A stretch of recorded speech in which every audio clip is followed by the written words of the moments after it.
À 5 heures du matin, Priscilla, une jeune mécanicienne, fut appelée pour réparer un semoir d'une valeur de plusieurs millions d'euros, complètement à l'arrêt. L'agriculteur la regarda et rit. Seul un technicien américain peut résoudre ça. Devant tout le monde, il lui donna 15 minutes pour échouer. Priscilla ne répondit pas. Elle monta sur la machine, analysa le tableau de bord et redescendit, disant à voix basse « Je sais ce que c'est ». Le silence qui suivit en dit long.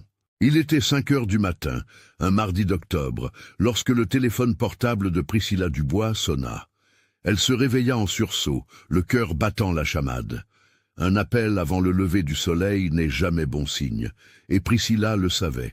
À 27 ans, elle avait déjà appris que dans le monde des machines agricoles, une urgence est une affaire sérieuse.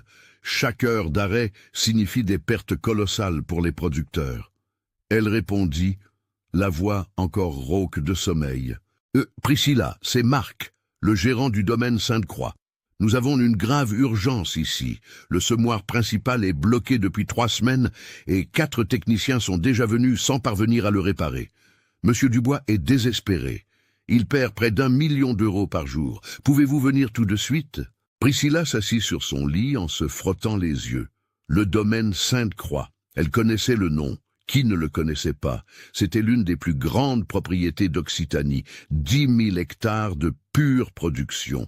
Et le propriétaire, Gérard Dubois, était célèbre dans la région non seulement pour sa fortune estimée à près d'1 demi-milliard d'euros, mais aussi pour son tempérament difficile. Son grand-père Jacques disait toujours que les gens riches de l'agro-industrie pouvaient être de 2 types. Ceux qui respectaient ceux qui travaillaient et ceux qui pensaient que l'argent achetait tout, même le respect. Priscilla avait le pressentiment de quel type serait ce Gérard. « Quel modèle ?» demanda-t-elle, se levant déjà et allumant la lumière de sa chambre. « John Deere DB 120, le semoir de précision. Il est à l'arrêt depuis le 20 septembre. » Priscilla sentit un frisson dans le ventre. Le John Deere DB 120 était une machine pour les grands, près de 2 millions d'euros de technologie de pointe. Elle connaissait cet équipement comme sa poche. Elle avait été formée à l'usine même d'Orléans, mais elle savait que de nombreux techniciens, même les plus expérimentés, se perdaient dans la complexité électronique de cette machine.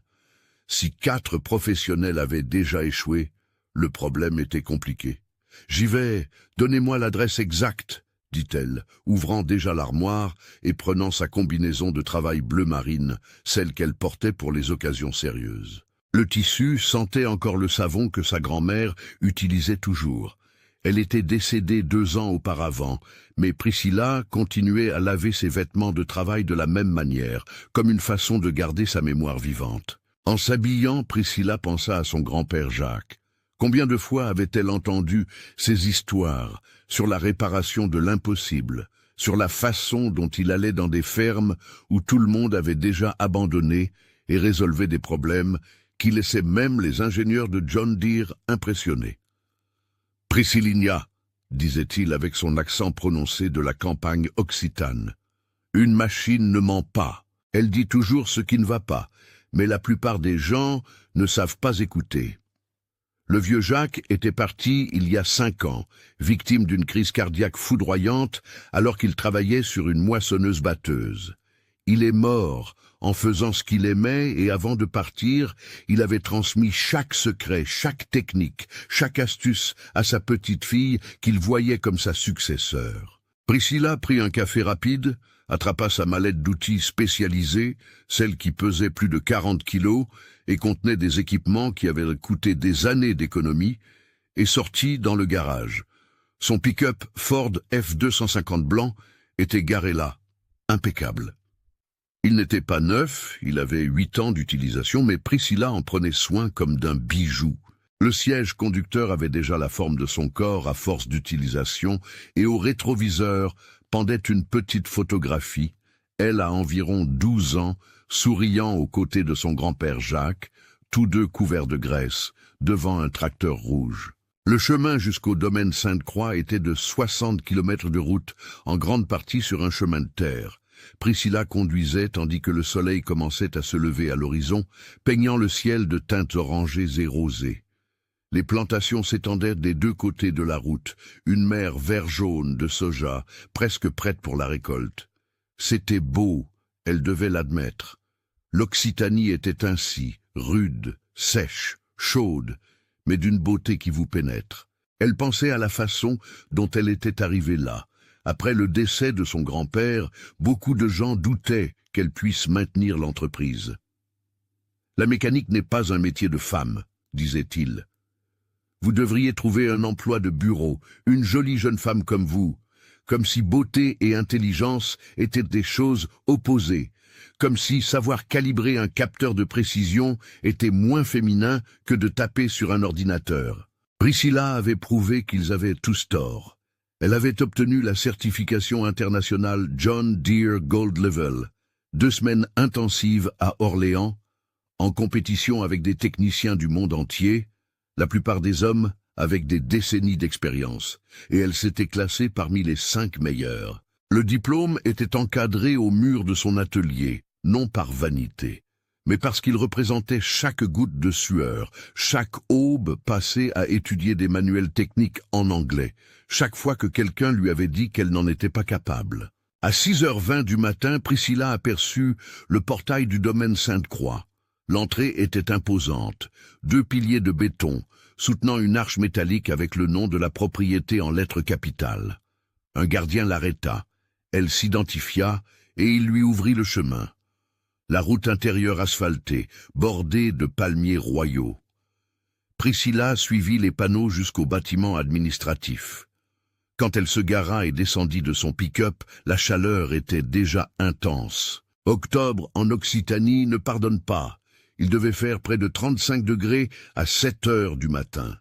Priscilla attrapa sa mallette, ajusta sa casquette avec le logo John Deere qu'elle portait comme un talisman et se dirigea vers le bâtiment principal.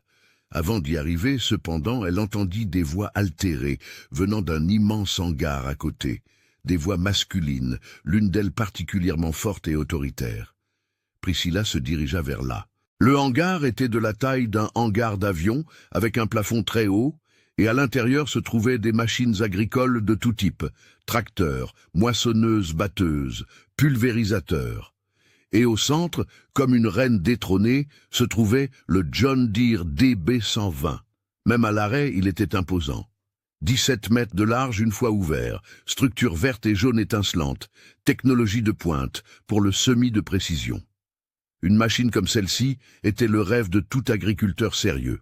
Autour d'elle se trouvait un groupe d'une dizaine d'hommes, tous en combinaison, certains avec des outils à la main. Et au milieu d'eux, gesticulant avec intensité, se tenait un homme grand, aux épaules larges, aux cheveux gris coupés courts, portant une chemise polo chère et un jean qui coûtait plus que le salaire mensuel de beaucoup de gens. Ses yeux étaient intenses, presque noirs, et sa voix résonnait dans le hangar. « Vous êtes une bande d'incompétents. 3 semaines, 3 semaines. Cette machine est à l'arrêt et personne ne résout le problème. Des gens de Toulouse, de Lyon, de Bordeaux sont déjà venus et rien. 50 000 € par jour. Vous comprenez ça? 50 000 €. C'était Gérard Dubois. Priscilla le reconnut immédiatement. Elle avait déjà vu des photos de lui dans des reportages sur l'agro-industrie occitane. En personne, il était encore plus intimidant. Il avait cette présence de celui qui a toujours commandé, toujours eu le dernier mot, toujours été obéi, sans discussion. Priscilla respira profondément et s'approcha. Ses bottes firent du bruit sur le sol en béton poli du hangar. Gérard arrêta de parler et se tourna vers elle. Tous les hommes se tournèrent aussi. Le silence fut instantané et gênant. « Bonjour, » dit Priscilla, essayant de garder une voix ferme. « Je suis Priscilla Dubois, technicienne spécialisée en équipement John Deere. Le gérant Marc m'a appelé pour une urgence avec le DB120. » Gérard la regarda de haut en bas. Priscilla vit dans ses yeux la même chose qu'elle avait vue tant de fois auparavant. Incrédulité, suivie d'irritation, suivie de dédain. Elle connaissait ce regard. C'était le regard de celui qui ne peut pas concevoir qu'une femme de 1,65 m, de 27 ans et au visage délicat puisse s'y connaître en machine de près de 2 millions d'euros. Vous, dit Gérard, et il y avait tant de mépris dans ce mot que Priscilla le ressentit comme une gifle. Où est le technicien? Marc a dit qu'il enverrait un spécialiste. Je suis la spécialiste, monsieur, répondit Priscilla, gardant un ton respectueux mais ferme. J'ai la certification Gold Level de John Deere et 15 ans d'expérience avec les machines agricoles. Gérard laissa échapper un rire. Ce n'était pas un rire de joie, c'était un rire cruel, moqueur, qui fit se tordre l'estomac de Priscilla. Certains employés rirent avec lui, nerveux. D'autres détournèrent le regard, clairement mal à l'aise. « Certification !» répéta Gérard, traînant le mot comme si c'était une blague. « Jeune femme, 4 techniciens sont déjà venus ici. 4. 2 du concessionnaire officiel de Toulouse, un ingénieur mécanicien diplômé de l'école polytechnique et un consultant qui a travaillé 10 ans dans l'usine même de John Deere à Bordeaux. Aucun d'eux, aucun n'a réussi à identifier le problème. Et vous croyez que vous allez le résoudre ?» Priscilla sentit le sang lui monter au visage, mais elle garda son sang-froid. Elle avait appris très tôt que perdre son calme, c'était donner des munitions à ceux qui doutaient déjà d'elle. « Puis-je au moins regarder la machine ?» demanda-t-elle. Gérard croisa les bras sur sa large poitrine. Il était grand, il devait mesurer au moins 1,90 et utiliser sa présence physique comme arme d'intimidation. Priscilla, debout là avec sa lourde mallette, devait lui paraître encore plus petite. « Savez-vous combien cette machine a coûté ?» demanda Gérard, la voix chargée de sarcasme. « 2 millions d'euros. C'est de la technologie de pointe, un système électronique informatisé, des capteurs de précision millimétrique. Ce n'est pas un tracteur de campagne que l'on répare avec du fil de fer et du ruban adhésif. C'est une affaire d'ingénieur, pas de mécanicien d'atelier. » La façon dont il prononça « mécanicien d'atelier » montrait clairement ce qu'il voulait vraiment dire. Priscilla déglutit difficilement. Elle savait que ce ne serait pas facile, mais elle n'imaginait pas que l'humiliation commencerait avant même qu'elle ne touche la machine. Gérard regarda ses employés, cette bande d'hommes qui travaillaient avec lui depuis des années, et fit un geste théâtral, comme s'il présentait un spectacle de cirque. « Messieurs !» appela-t-il fort, sa voix résonnant dans l'immense hangar. « Venez tous ici !» Priscilla sentit l'estomac lui tomber. Elle connaissait ce genre de scène. Elle en avait vécu des variations plus de fois qu'elle ne voulait s'en souvenir. C'était l'humiliation publique, le spectacle, la transformation de son travail en divertissement pour ceux qui doutaient d'elle. Les employés commencèrent à s'approcher. Ils vinrent de tous les coins du hangar, certains laissant des outils de côté, d'autres essuyant leurs mains sur des chiffons sales de graisse. En quelques minutes, il y avait environ 23 personnes là, formant un demi-cercle autour de Priscilla et de l'énorme semoir. C'étaient tous des hommes, elle le remarqua. Il n'y avait pas une seule femme dans ce groupe. Certains la regardaient avec curiosité, d'autres avec pitié, d'autres avec le même dédain que Gérard exhalait. « Messieurs !» commença Gérard, et maintenant sa voix avait un ton de showman, presque de bonne humeur, ce qui, d'une certaine manière, était encore plus cruel que la colère. L'entreprise a envoyé une technicienne pour réparer le DB120. La pause avant « technicienne » était intentionnelle, chargée d'ironie. Certains hommes rirent doucement. Priscilla serra la poignée de sa mallette si fort que ses doigts blanchirent. « Je veux juste que vous soyez témoins, » continua Gérard, « de cette nouvelle perte de temps, car 4 professionnels sont déjà venus ici, 4 hommes avec des diplômes, avec de l'expérience, avec des années et des années de travail avec John Deere, et aucun n'a réussi à faire démarrer cette machine. Mais maintenant, Gérard ouvrit les bras de manière dramatique. Maintenant, elle est venue résoudre ça en 15 petites minutes. La forme diminutive qu'il utilisa, « petite minute », fit Priscilla serrer les dents. C'était ainsi qu'il la voyait. Petite, insignifiante, une blague ambulante. Un des employés, un homme plus âgé aux cheveux blancs et au visage marqué par le soleil, fit un pas en avant. « Monsieur Dubois, avec tout le respect que je vous dois, mais la jeune femme est venue de loin, à l'aube. Au moins, laissez-la jeter un coup d'œil, non ? Gérard se tourna vers lui avec des yeux flamboyants. « Michel, vous travaillez pour moi depuis combien d'années ?»« 32 ans, monsieur. »« 32 ans. Et pendant ces 32 ans, avez-vous déjà vu une femme qui s'y connaisse en machines lourdes, en système hydraulique, en électronique de précision ?» Michel baissa les yeux sans réponse.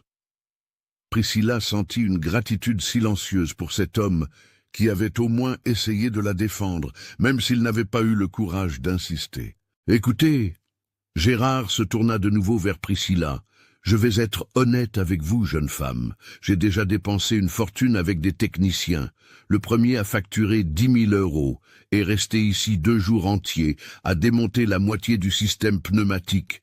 Et à la fin, a dit qu'il avait besoin de pièces qui mettraient 1 mois à arriver. Le deuxième a facturé 15 000 € et n'a rien résolu. Le troisième, une humble consultation à 5 000 €, m'a rempli les oreilles de termes techniques en anglais et à la fin a admis qu'il ne savait pas ce que c'était. Le quatrième a dit que la machine avait un défaut de fabrication et que je devais poursuivre John Deere en justice. Il fit un pas dans la direction de Priscilla et elle dut faire un effort pour ne pas reculer.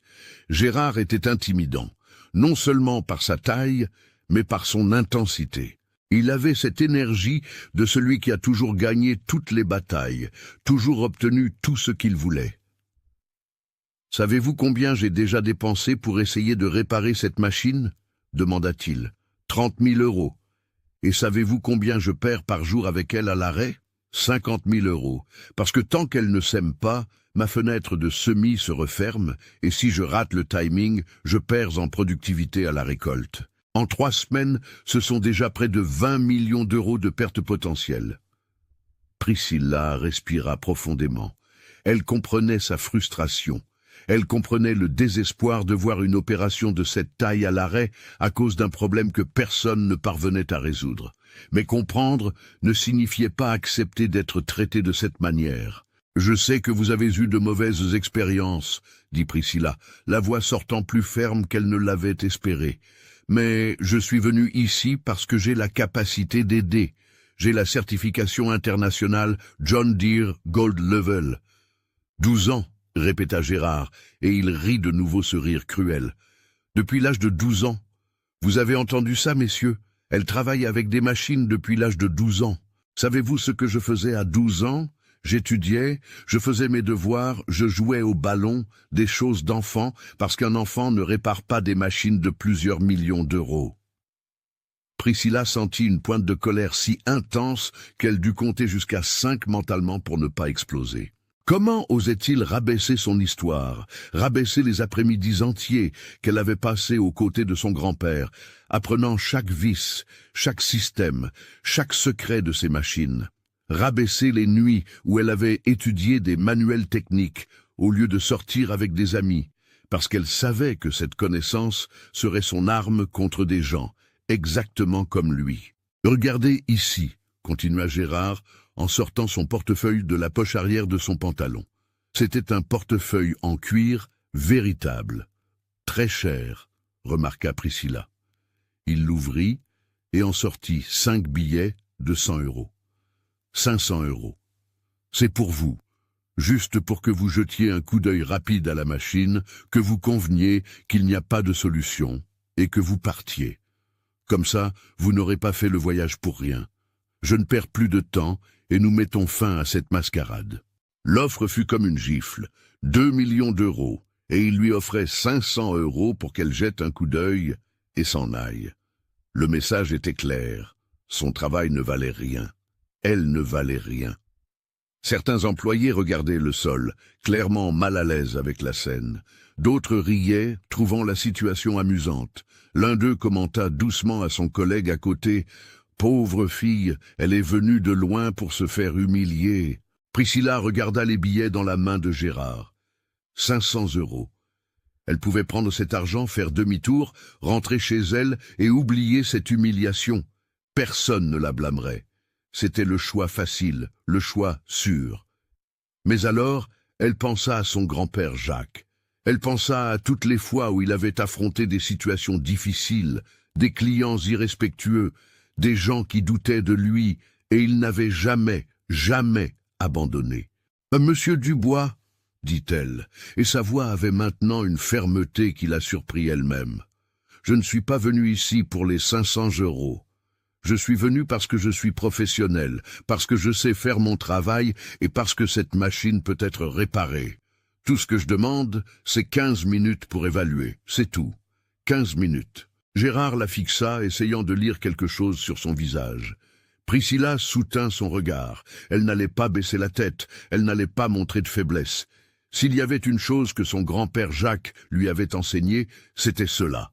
La compétence se prouve par le travail, pas par les mots. 15 minutes, dit finalement Gérard, rangeant l'argent dans son portefeuille.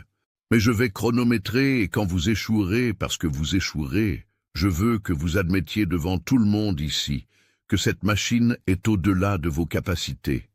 Ça vous va? Ça me va, répondit Priscilla. Très bien. Gérard regarda sa montre bracelet, une Rolex en or, qui coûtait plus cher que le pick-up de Priscilla. Il est 7h43 du matin. Vous avez jusqu'à 7h58. Vous pouvez commencer. Priscilla posa sa mallette au sol et se dirigea vers le semoir. C'était une belle machine, elle devait l'admettre. Même à l'arrêt, même avec toute l'attention autour, elle ne pouvait s'empêcher d'apprécier l'ingénierie parfaite de cet équipement. Le John Deere DB120 était un chef-d'œuvre. 60 rangs de semis, système de distribution pneumatique, capteur de profondeur laser, ordinateur de bord avec GPS intégré, capacité de semer avec une précision millimétrique même à grande vitesse, c'était de la technologie de pointe au service de l'agriculture. Elle fit le tour de la machine en observant. Les autres techniciens, avait dit Gérard, étaient allés directement aux parties mécaniques. C'était logique, c'était l'évidence. Quand une machine ne fonctionne pas, on suppose que quelque chose est physiquement cassé, mais Priscilla avait appris de son grand-père que l'évidence n'est pas toujours la bonne solution. « Priscilligna », disait-il. Quand tout le monde regarde d'un côté, vous regardez de l'autre. La réponse se trouve souvent là où personne n'a pensé à chercher. Elle alla jusqu'au tableau de commande centrale, dans la cabine du tracteur qui tirait le semoir. Elle monta les 3 marches métalliques et s'assit sur le siège de l'opérateur. Le tableau de bord électronique était complexe. Un écran tactile de 12 pouces, des dizaines de boutons, des voyants lumineux. Elle tourna la clé de contact, le système s'initialisa et immédiatement l'écran commença à afficher une séquence de codes d'erreur. Derrière elle, Gérard fit un commentaire sarcastique. « Ah, elle va jouer avec le petit ordinateur. C'est mignon. Les autres techniciens ont déjà essayé ça, ma chère. Le problème n'est pas dans l'ordinateur. » Priscilla ignora. Elle était concentrée, entrant dans cet état mental que son grand-père appelait la conversation avec la machine. Les codes d'erreur clignotaient à l'écran. E047, E051, E089 et E120. Elle connaissait chacun d'eux par cœur. Elle avait mémorisé l'intégralité du manuel technique pendant sa formation à Orléans. E047 était une défaillance du capteur de profondeur. E051 était une désynchronisation du système pneumatique. E089 était une erreur de communication entre les capteurs. E120 était une défaillance générale du système. Mais il y avait quelque chose d'étrange. Les erreurs ne se produisaient pas dans une séquence logique. Elles apparaissaient presque simultanément, comme des fantômes, des échos de quelque chose de plus grand. Priscilla ouvrit le menu de diagnostic avancé, quelque chose auquel seuls les techniciens certifiés Gold Level avaient accès. Elle saisit le code de mémoire à 16 chiffres et de nouvelles informations apparurent à l'écran. Et alors elle vit la fréquence des erreurs, le motif, l'intensité des lectures, et plus important encore, elle remarqua quelque chose qui expliquait tout. Les capteurs de profondeur des rangs 45 à 50 envoyaient des données incohérentes, pas complètement erronées, mais légèrement hors normes, juste assez pour confondre le système central et provoquer un arrêt de sécurité. Elle descendit de la cabine et alla à l'arrière du semoir, là où se trouvaient les disques de semis. Elle s'agenouilla sur le sol en béton, sans se soucier que sa combinaison se salisse, et commença à examiner les capteurs des rangs problématiques. Et c'est là qu'elle vit. Il y avait une couche presque imperceptible, une fine pellicule, comme des toiles d'araignée, recouvrant les contacts électriques de plusieurs capteurs. Ce n'était pas de la saleté ordinaire, c'était une combinaison d'humidité, de très fines poussières de soja et peut-être de résidus chimiques d'engrais, créant une couche microscopique qui conduisait l'électricité de manière irrégulière. Priscilla sourit. C'était exactement ça. Un problème si subtil, si spécifique à la DB120, fonctionnant dans le climat de savane occitane, que seul quelqu'un qui connaissait vraiment aussi bien la machine que les conditions locales pourrait identifier. Elle se leva, essuya ses mains sur sa combinaison et se tourna vers Gérard. Tous les 23 employés l'observaient en silence. L'agriculteur regarda sa montre. 8 minutes. Je n'ai pas abandonné, répondit Priscilla, et sa voix était calme, contrôlée, confiante. J'ai identifié le problème. Le silence qui suivit les mots de Priscilla fut si profond qu'on pouvait entendre le bourdonnement des néons au plafond du hangar. 23 pères d'yeux fixés sur elle, attendant. Gérard croisa les bras, cette posture de celui qui ne croit rien de ce qu'il entend, mais qui est prêt à assister au spectacle de l'échec d'autrui. « Vous avez identifié le problème », répéta-t-il, la voix dégoulinante de sarcasme. En 8 minutes, vous avez identifié ce que 4 techniciens spécialisés n'ont pas réussi en 3 semaines. Très bien. Dites-moi alors, puisque vous êtes si doué, quel est le problème? Priscilla respira profondément. C'était le moment qui séparait les vrais professionnels des aventuriers, le moment où il faut exposer son raisonnement, montrer qu'on sait de quoi on parle, prouver qu'on ne fait pas que deviner. Elle avait appris de son grand-père Jacques que le diagnostic n'est pas de la divination, c'est de la science, c'est de la logique, une connaissance approfondie. Le problème n'est pas mécanique, commença-t-elle, la voix ferme et claire. Il est électronique combiné à pneumatique et il est extrêmement spécifique à ce modèle, fonctionnant dans des conditions de climat de savane. Gérard laissa échapper un rire court. Ah, bien sûr, la faute au climat. Ça, c'est nouveau. Continuez, j'adore. Priscilla ignora la provocation. Votre capteur de profondeur du disque 47 envoie des données incorrectes à la centrale de contrôle, pas complètement erronées. Si elles l'étaient, le système les ignorerait simplement, ou donnerait une erreur, évidemment, mais ce sont des données légèrement hors normes, avec une variation de 0,3 à 0,8 nim dans la lecture de profondeur. Cela provoque une désynchronisation en chaîne dans tout le système de distribution pneumatique des semences. Un des employés, un jeune homme d'une vingtaine d'années, commenta doucement. « Mais 0,3 mm, c'est presque rien. » Exactement. Priscilla se tourna vers lui. Cela semble insignifiant, mais le DB120 travaille avec une précision de dixième de millimètre. C'est une machine faite pour semer avec une exactitude absolue, car cela maximise la productivité. Quand un capteur envoie une information erronée, même si c'est une différence minuscule, l'ordinateur central détecte une incohérence entre ce que ce capteur dit et ce que les 59 autres capteurs disent. Et alors le système passe en mode sécurité et coupe tout pour éviter un semis irrégulier. Gérard commençait à paraître moins convaincu que c'était une plaisanterie. Son expression avait changé. Il y avait encore de la méfiance, mais maintenant, il y avait aussi de la curiosité. Et pourquoi cela n'est-il arrivé que maintenant? Cette machine a fonctionné parfaitement pendant 2 ans. Pourquoi? Priscilla continua à marcher jusqu'à l'arrière du semoir et pointa les capteurs.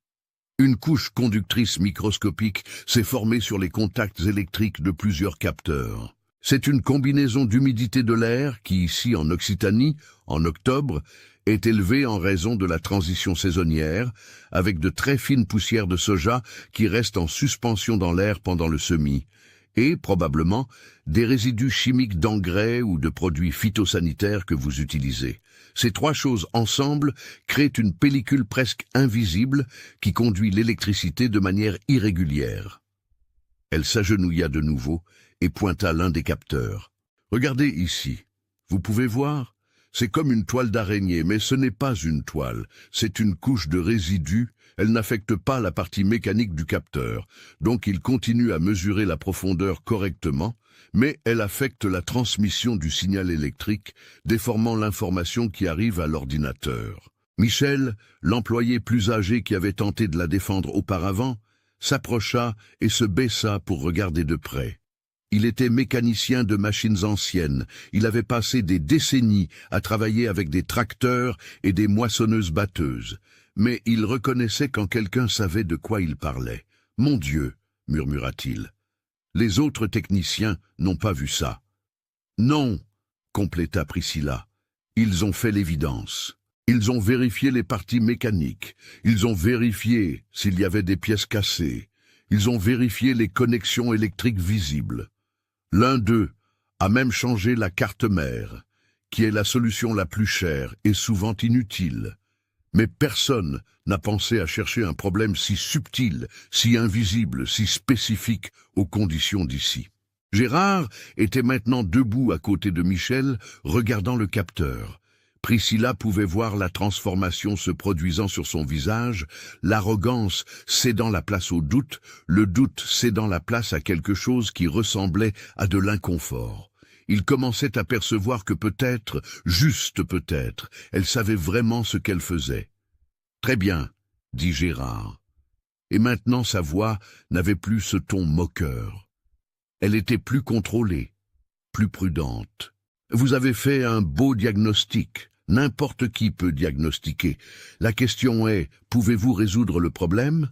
Priscilla se leva et essuya ses mains.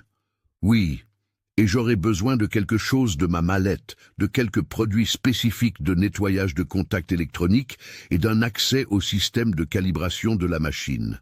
Cela prendra environ 40 minutes. 40 minutes ? Répéta Gérard.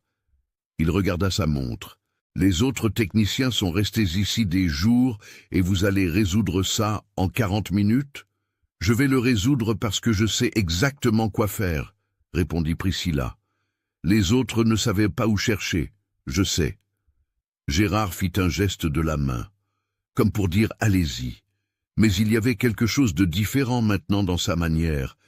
Il ne traitait plus cela comme une blague. Il observait avec une réelle attention. Priscilla ouvrit sa lourde mallette et commença à en sortir les instruments. Elle avait là toute une mallette de produits qu'elle avait elle-même développés au fil des ans. Des solutions de nettoyage spécifiques pour différents types de contacts électriques, des outils de précision pour travailler avec l'électronique sensible, des testeurs de continuité électrique. Chaque article avait été acquis avec sueur et économie. Chaque outil représentait des heures d'études et de pratique. Elle commença par les capteurs problématiques.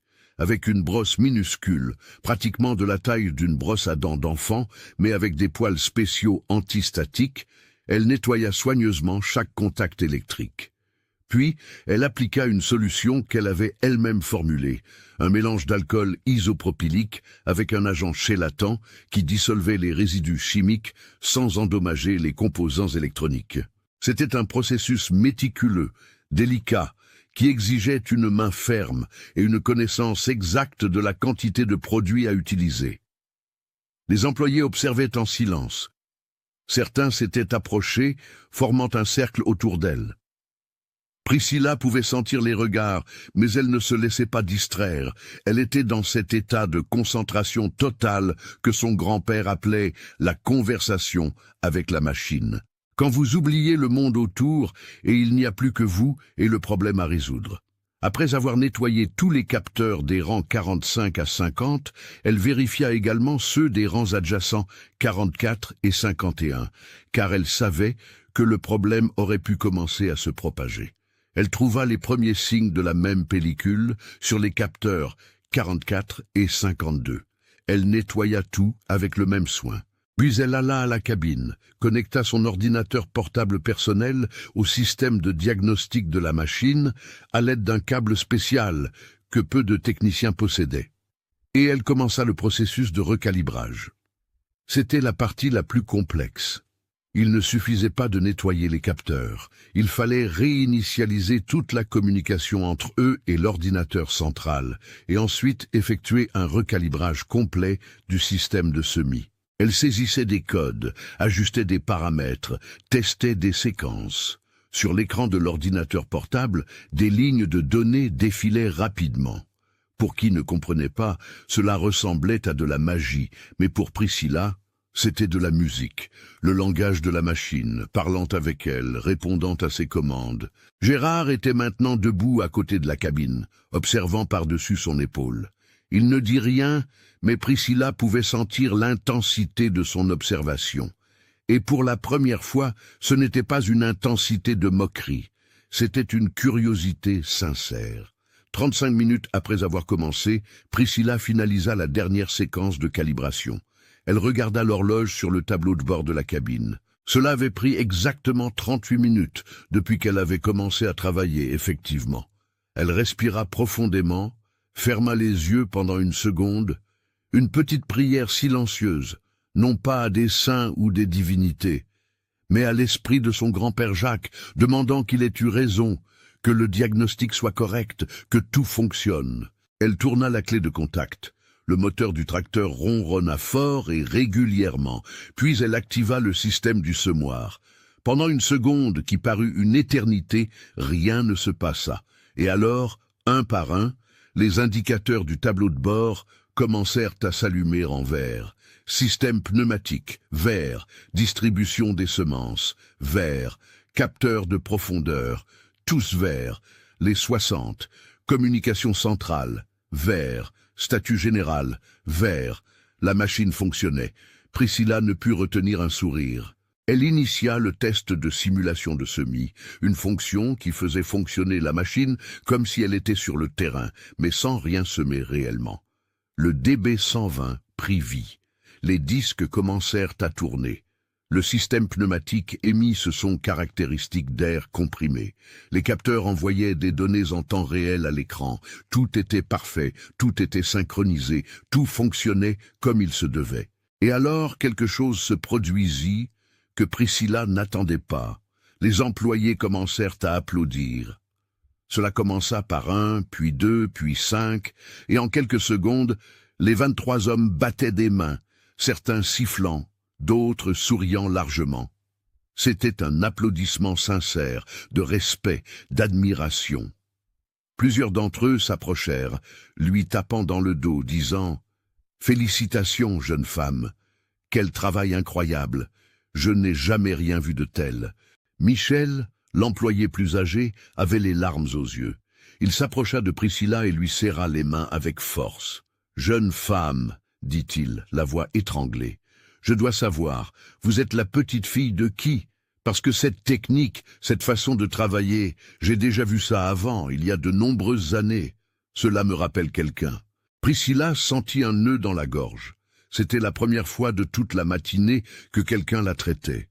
Non pas comme une intruse, non pas comme une blague, mais comme la professionnelle qu'elle était, et plus encore, quelqu'un qui reconnaissait l'héritage qu'elle portait. « Je suis la petite fille de Jacques Dubois, dit-elle, et il y avait de la fierté dans sa voix, fierté et nostalgie, mélangées d'une manière qui faisait picoter ses yeux. Le silence revint dans le hangar, mais c'était un silence différent maintenant. C'était un silence de respect, de révérence. Michel porta la main à sa bouche, les yeux écarquillés. Plusieurs des employés plus âgés échangèrent des regards de reconnaissance. Ils connaissaient ce nom. Et Gérard, qui était resté immobile à côté de la cabine tout ce temps, assistant à la célébration des employés, sembla avoir reçu un coup de poing dans l'estomac. Il pâlit. Ses mains tremblaient légèrement. Il ouvrit la bouche pour parler, mais aucun son n'en sortit. « Jacques Dubois, » dit Michel, regardant maintenant Gérard. « Monsieur Dubois, vous ne vous souvenez pas ? Votre père disait toujours que Jacques Dubois était le seul homme en France qui comprenait les John Deere mieux que les Américains eux-mêmes. Il était une légende dans le Sud-Ouest. » Mais Gérard n'écoutait plus. Il regardait Priscilla comme s'il la voyait pour la première fois. Et sur son visage, il y avait quelque chose qu'elle n'avait pas encore vu ce matin-là. La honte. Une honte pure, crue, inéluctable. Gérard resta immobile là, au milieu de cet immense hangar, entouré de ses employés, de la machine qui fonctionnait enfin, et de cette petite femme qui venait de prouver qu'il s'était complètement, dévastateurement, dans l'erreur. Et le pire qui coupait profondément, c'était qu'il avait humilié la petite fille de Jacques Dubois, l'homme que son propre père, décédé il y a 8 ans, considérait comme le plus grand technicien en machines agricoles qu'il ait jamais connu. Michel continua à parler sans percevoir le tourbillon qui se produisait dans la tête de Gérard. Je me souviens de Jacques comme si c'était hier. J'ai travaillé avec lui quelquefois dans les années 2000. L'homme était un génie, monsieur, un vrai génie. Il résolvait des choses que, mon Dieu, personne n'y arrivait. Et votre père disait toujours que s'il y avait un problème sérieux, c'était Jacques qui l'appelait. Gérard sentit comme si le sol s'ouvrait sous ses pieds. Il se rappela son père, le vieux Antoine Dubois, un homme dur mais juste, qui avait bâti cet empire de rien, avec travail et sueur. Antoine disait toujours « Mon fils, l'argent achète l'équipement, mais pas la compétence. » Et qu'avait fait Gérard? Exactement le contraire. Il avait jugé, humilié, traité comme un déchet une professionnelle exceptionnelle, parce qu'elle ne correspondait pas à l'image qu'il avait de ce qu'un technicien devrait être.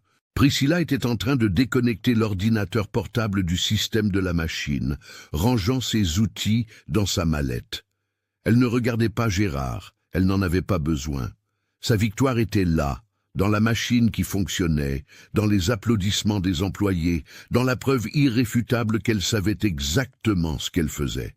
« Jeune femme, » continua Michel. « Jacques, il est parti ?» Priscilla hocha la tête et il y avait de la tristesse dans le geste. Il y a 5 ans, crise cardiaque foudroyante, alors qu'il travaillait sur une moissonneuse-batteuse à Montauban. Il est mort en faisant ce qu'il aimait. C'était un homme spécial, et apparemment, il vous a tout appris ce qu'il savait, dit Michel avec sincérité. Je passais tous les après-midi avec lui à l'atelier, week-end, vacances, peu importait. J'étais là, j'apprenais, répondit Priscilla en fermant sa mallette. Il disait que j'avais une bonne main pour la mécanique, que je comprenais les machines d'une manière qui ne s'enseigne pas, que c'est un don. Elle fit une pause, et sa voix devint un peu plus basse. Après sa mort, beaucoup de gens doutaient que je puisse continuer son travail. Ils disaient que j'étais trop jeune, que j'étais une femme, qu'il n'y avait aucun moyen pour moi de vraiment savoir ce qu'ils savaient. Alors je suis allé à Orléans, j'ai fait la formation intensive de John Deere. Ce furent 2 ans de certification Gold Level, la plus élevée qui existe, en compétition avec des techniciens du monde entier, la plupart des hommes avec 20-30 ans d'expérience. Priscilla sourit, un petit sourire, mais plein de fierté. J'ai réussi. Je me suis classé parmi les 5 meilleurs de ma promotion. Dans toute la France, seuls 47 techniciens ont cette certification. Je suis la seule femme. Le silence qui suivit était d'une pure admiration.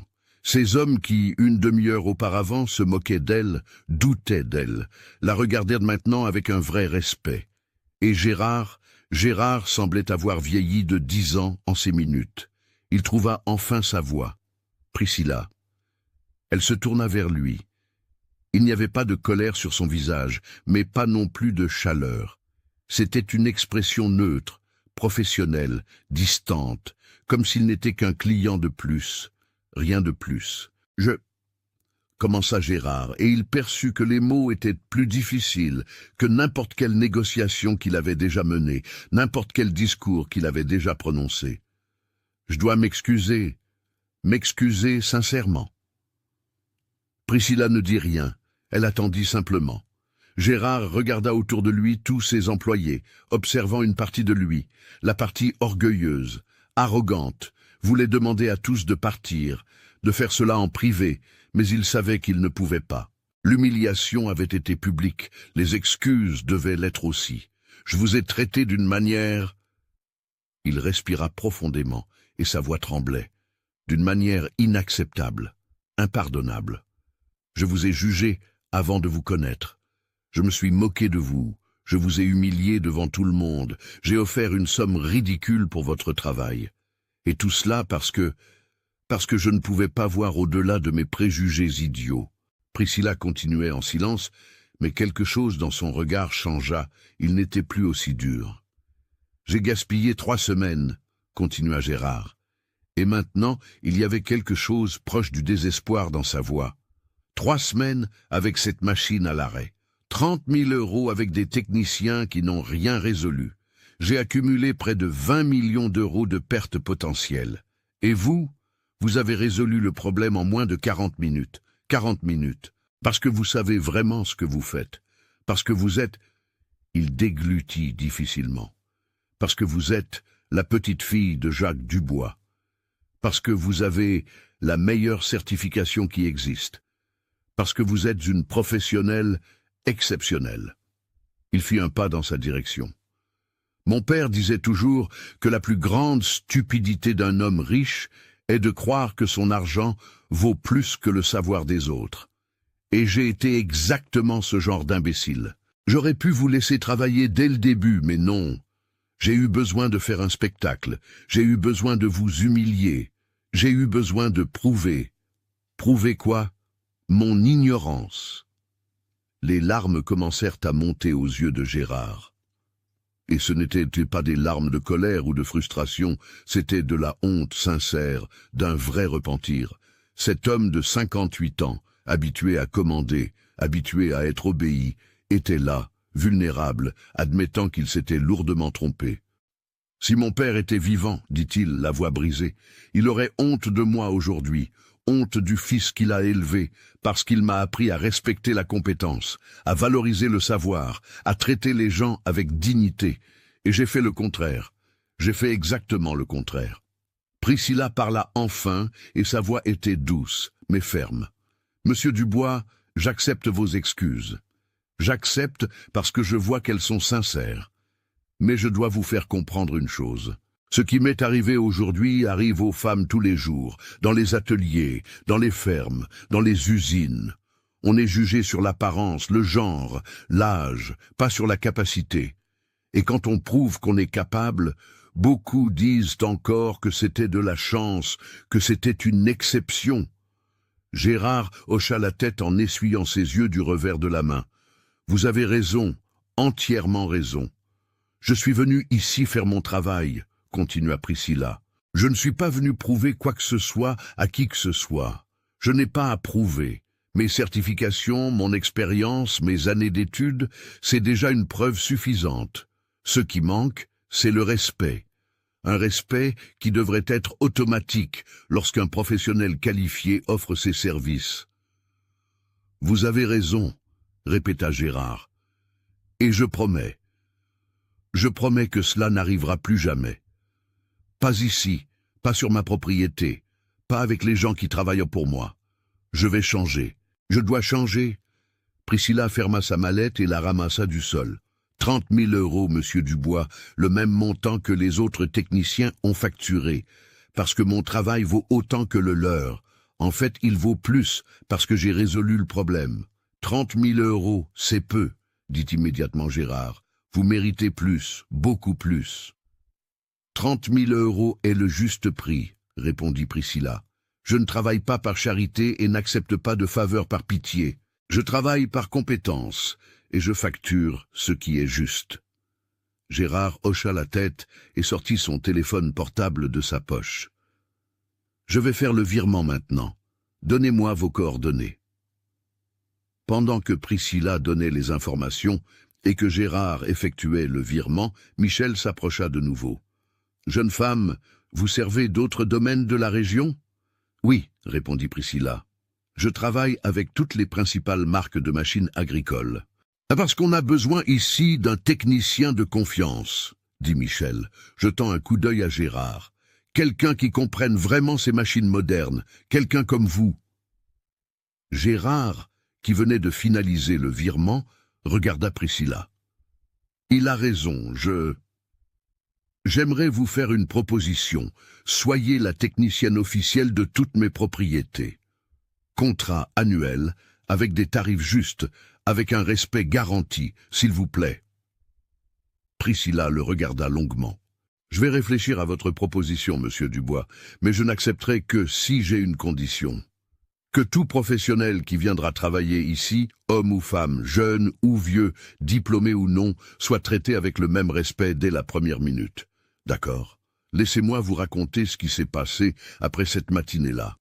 Car cette histoire ne se termine pas par des excuses et un virement bancaire. Non, mes chers, cette histoire s'est transformée en quelque chose de bien plus grand, de bien plus beau que ce que n'importe lequel de ces hommes dans l'entrepôt aurait pu imaginer.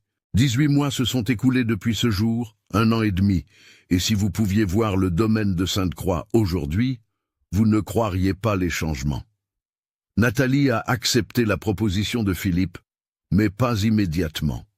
Elle a tenu à attendre 3 mois, observant si sa transformation était sincère ou de simples belles paroles prononcées sous le coup de la honte.